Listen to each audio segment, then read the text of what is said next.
نن ورځې تازه او مهم خبر.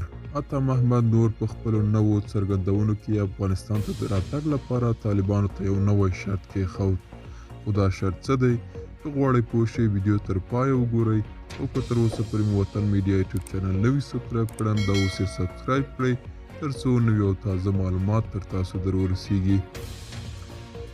عطا محمد نور په افغانستان کې نه یوازې د قدرت له طرفه لوی نوم درلود بلکې د شتمنۍ له درکه هم ډیر مشهور و. په قیمتي ساعتونو په لاس کولو او نور کارونه یې داسې وو چې خلک یې په شتمنۍ ښه خبرېدل.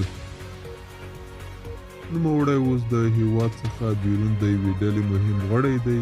دغه ډله چې پخواني چارواکي سیاستوال او مجاهدین پکې راټول شوي دي. په افغانستان کې یو نوی حکومت داسې حکومت چې دوی یا د دوی کس پکې شامل وي غواړي.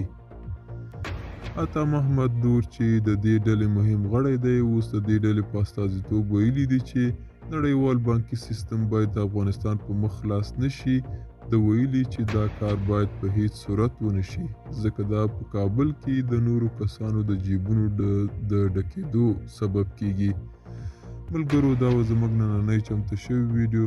که تاسو کوم نظر یا پوښتنه لرئ موږ سره په کمنټ کې شریک کړئ. تر بلې ویډیو مو په لویه لاس سپارم. ښه وخت او ښې چارې.